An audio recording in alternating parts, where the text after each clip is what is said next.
Hi, today's webinar is Fixing the Phone in Your Auto Repair Shop. Some things that we're going to cover in today's training are building car count using the phone. This is something that people talk to me about all the time. We need to get more cars in the bays. We need to build car count. So we're going to talk about that. Next, 4 important parts to each call. I believe every call that comes into your shop, you need to incorporate these 4 parts into it, and we're going to talk about it one at a time. Next, changing the phone from a nuisance to an opportunity.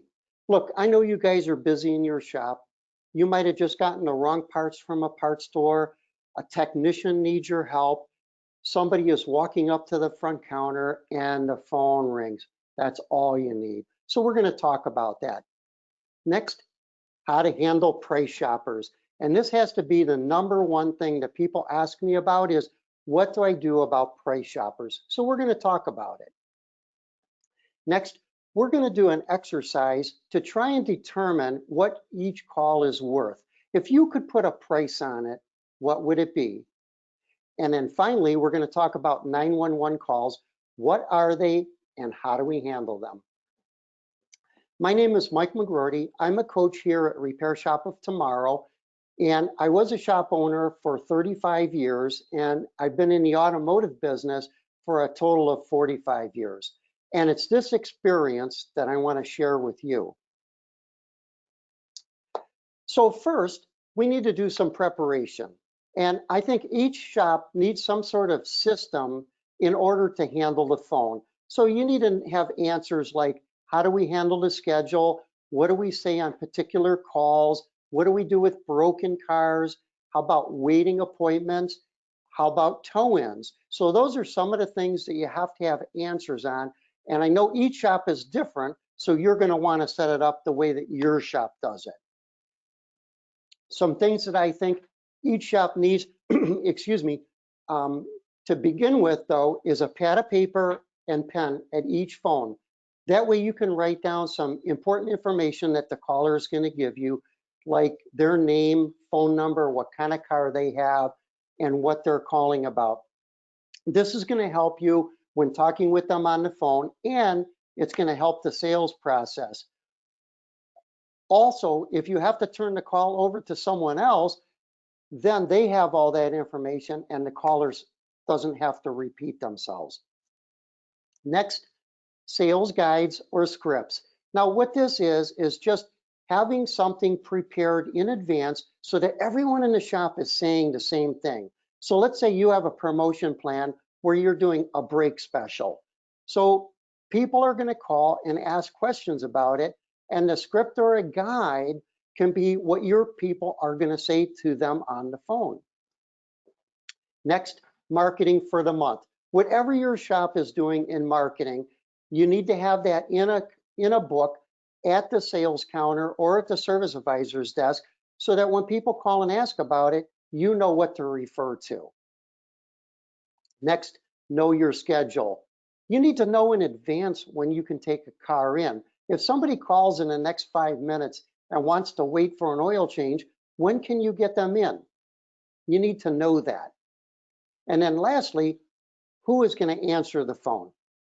Well, in my shop, the customer service rep answered most of the calls. She probably answered about 90% of them. And then next, the service advisor. If she was busy, he would answer the phone. And then lastly, we had one technician trained so that he could answer the phone if both of them were busy. Look, I don't like any calls going to an answering machine because I feel it's too easy to miss out on the call. And we're going to talk a little bit more about that as this webinar goes on.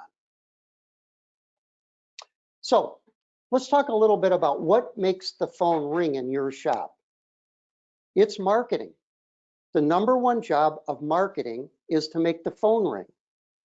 And whether it be the website at your shop, social media like Facebook, referrals, direct mail marketing, email, or whatever it is, this is what's making the phone ring. And just as a side note, your shop owner is spending a lot of money each month to have these things going. So when that phone rings, You need to be ready to say yes to business. There's nothing worse than putting out a promotion or some kind of special, and then a customer calls to take advantage of it and you can't get them in. You need to figure it out. How are we going to fit them in and get that appointment? Next, I believe that there's 4 main parts to each call. And if you use these, this is what's called controlling the phone call. Look, when people call your shop, they're not really sure what to say.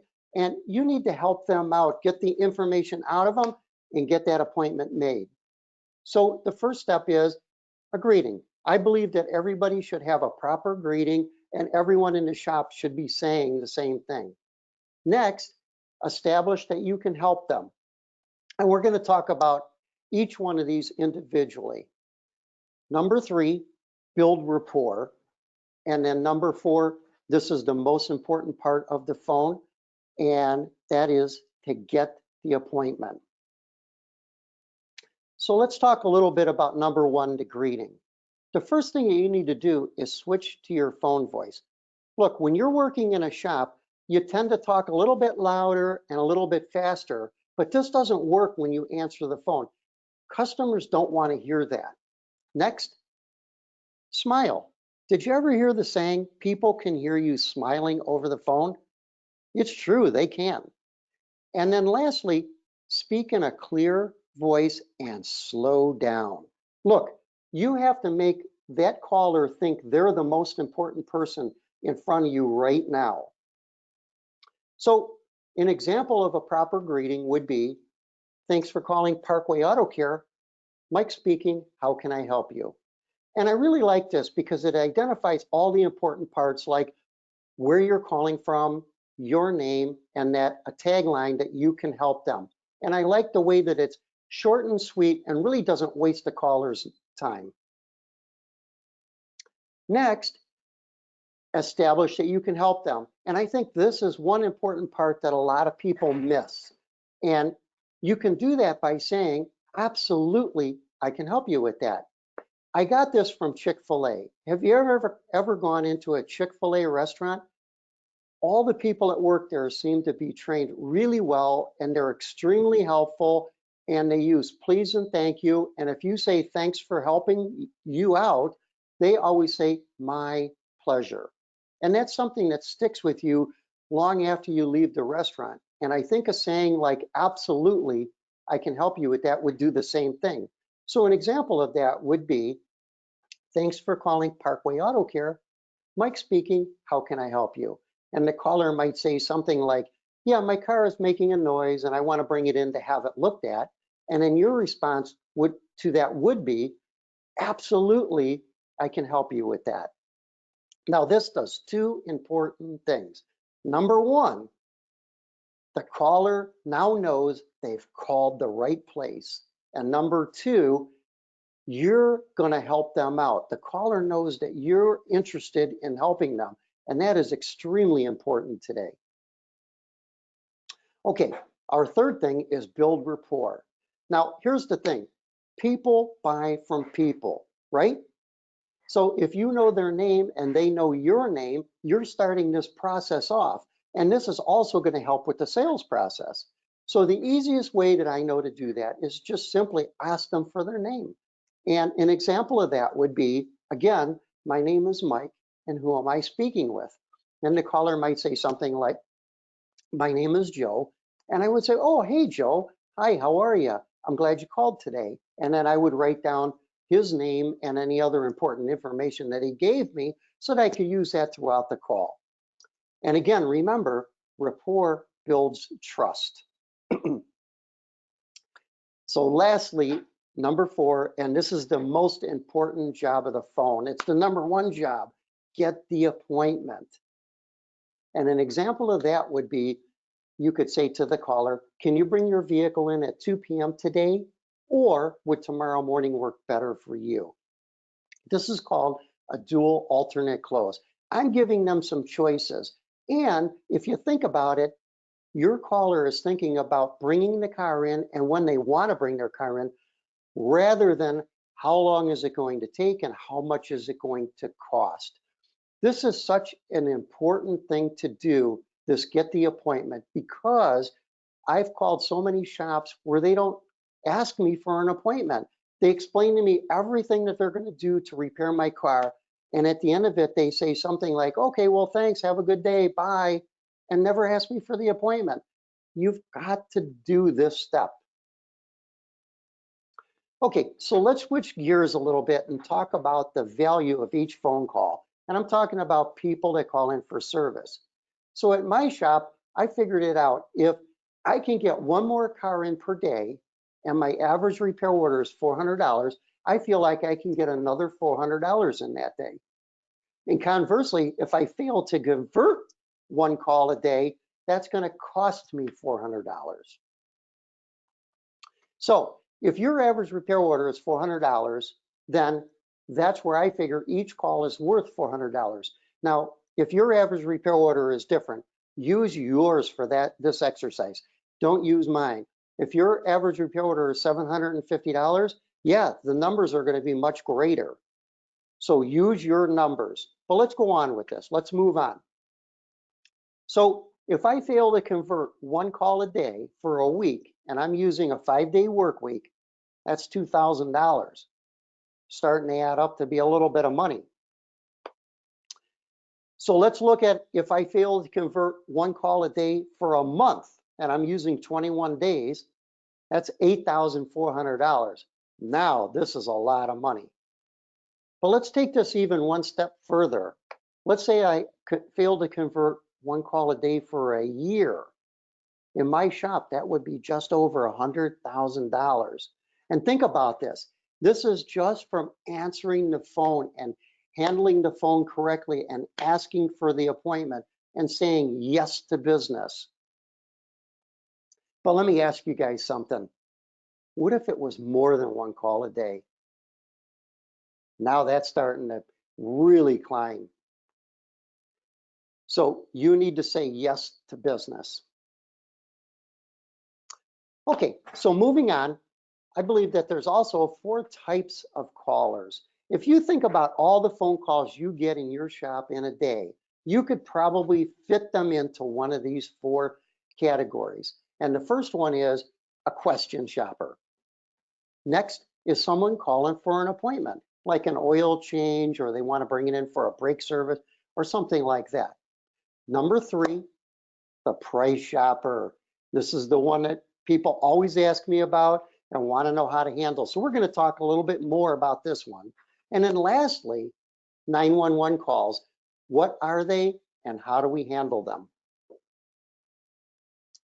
So the first one is a question shopper.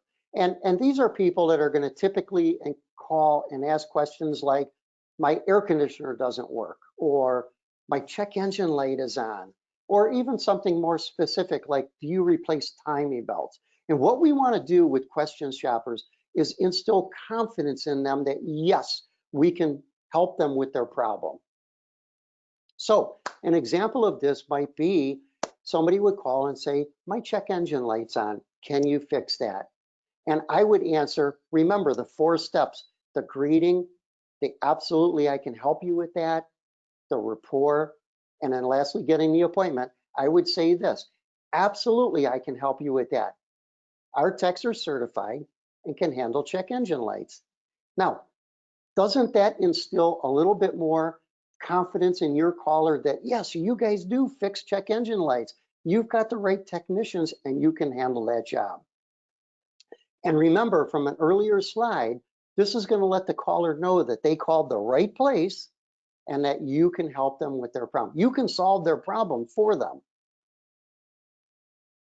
Okay, next, the appointment caller. Now, your shop needs to have a system in place, and all shops are different, so I can't set that for you. That's something that you need to do at your shop. And you need to figure out how you want to handle appointments. How many waiters can we take in a day? How many broken cars can we do? What do we do about vehicles that need to be towed in? These are the things you need to have figured out. Next, when you do make their appointment, you do want to get their name and phone number and year and make of the vehicle and what appointment they're making it for and put that on the schedule. Okay, so number 3, the price shopper. So a couple of things I can tell you right off the bat is, number 1, this takes practice. This isn't something that you're going to learn in just a couple of minutes, and you certainly can't figure it out when you're on that phone call because, you know, the customer will tend to steer you in a different direction and you can get all mixed up. So you need to know what to say before that phone rings. Next, I would say slow down and take control of the call. Remember the 4 steps: the greeting, the showing them that you can help them, the building rapport, and asking for the appointment. You want to stick to these 4 steps, and I'm going to show you how that looks. So an example of this would be a caller would call and you would answer the phone and say, "Thanks for calling Parkway Auto Care. Mike speaking. How can I help you?" And the caller might say something like this: "Hi, I need a price on a water pump for my car." And I would say, "Absolutely, I can help you with that. Again, my name is Mike, and who am I speaking with?" And the caller might say something like, "My name is Bill." And I would say, "Hey, Bill, I'm glad you called today. That sounds serious. Can you bring in your car at 2 today, or would tomorrow morning work better for us to take a look at it?" Okay, so that's your first defense. Now let's back up a little bit here. As you notice, I gave the proper greeting. The caller asked me what they wanted to have done, and I answered, "Absolutely, I can help you with that." I built rapport by repeating my name and asking who I was speaking with, and then I went right in and asked for the appointment. Okay, those are the 4 steps. But on a price shopper, the caller might say something like this: "Oh, I don't want to bring it in. I just need a price. I just want a quote." And your response to that could be, "I understand, but we need to take a look at your car to give you an accurate estimate." Doesn't that make sense? We need to take a look at your car to give you an accurate estimate, because we're not going to take the word of, you know, someone's uncle or the guy down the street or someone that might not even be in the automotive business, but said, "Hey, the last time that their car had a water leak, it was a water pump." We don't even know if that's what's wrong with the car. So again, I'm going to repeat, I do have an opening today at 2 p.m. and I can have one of my ASE certified technicians look at your vehicle so we can give you an accurate estimate. And again, doesn't that make sense? We're going to bring the car in, we're going to take a look at it and have one of our ASE certified technicians look at it so we can give you an accurate estimate. And we're not going to charge you for that estimate. All right, so moving on, if the customer still doesn't want to bring the car in, there's 3 important questions that you need to ask them. And number 1 is, what makes you think you need a water pump? And they may answer something like this: "I had it at another shop. They told me I needed a water pump, and so I'm calling you." And then I would ask question number 2, why didn't you have the other shop do the repair? Why didn't they fix the car? Why are you on the phone with me? And they might say something like, "Well, they were too expensive," or "they couldn't take care of me right now." And then I would answer it with question number 3. Really what it sounds like to me is you're looking for a second opinion. See, customers ask for a price only because that's the only thing that they know to ask. They don't know anything about what's involved in replacing that water pump. They don't know what a quality part is compared to a white box part, or what the warranty is, or you have ASE certified technicians, or you have free loaner cars, things like that. So they're really not sure. So you need to explain this to your customers. So again, it sounds like you're looking for a second opinion, and I would go right back into the appointment. "I do have an opening today at 2 p.m. Can you bring the car down so that we can take a look at it?" And remember, the number 1 job of the phone is to get the appointment. And look, if that car doesn't come into your shop, you have nothing. So you need to get the appointment. Okay, so let's talk about 911 calls or emergency appointments. And what are they? Well, these are vehicles that we want to get into our shop right away. And they're things like grinding brakes, broken cars, or cars that won't start, to name a few. And we need to say yes to business and get these cars in right away. With broken cars, remember, you have more flexibility with time. So if somebody has a broken car, like, let me give you an example. Let's say they've got a power steering leak and they bring the car up at 3 or 4 o'clock this afternoon. You get the car on the lift and take a look at it, and you find out that it needs a steering rack. The steering rack is leaking and it needs to be replaced. Well, chances are you're not going to get that steering rack to your shop today. It's more than likely going to be tomorrow before it gets there. So again, you have more flexibility because you're not going to fix that car till tomorrow anyway. Next, you need to have a process in place for vehicles that need to be towed in. Now, at my shop, the way that we did it is we gave free towing up to $60. So if they had the car repaired at our shop, we would tow it in for free up to $60. Now, all shops are different. You may want to set something at your shop that works better for you. And then lastly, let's talk about the schedule, controlling the schedule. And again, your shop has to have a system in place for how you control the schedule so that you know when you can bring a car in before the phone rings. And again, if somebody calls in the next 5 minutes and wants to bring a car in for an oil change, when can you take that car in? You should know in advance when you can do it. And as far as broken cars, you want to take in broken cars all the time. I would always take them in. And again, remember, you have more flexibility with time with a broken car than you do with somebody that, let's say, wants to wait for an appointment. Also, you need to know how many customers you can take in and when you can take them in. What does your schedule look like? How is your shop set up? And then lastly, the number one job of the schedule is to keep the shop busy all the time. Well, that's it for today's webinar, and I want to thank everybody for being on it. I hope this helps you out. Also, if you need any more information, we'd be happy to have a 20-minute consultation with you. All you need to do is call Repair Shop of Tomorrow at 440-545-1230 or email us and we'll be glad to help you. Have a great day.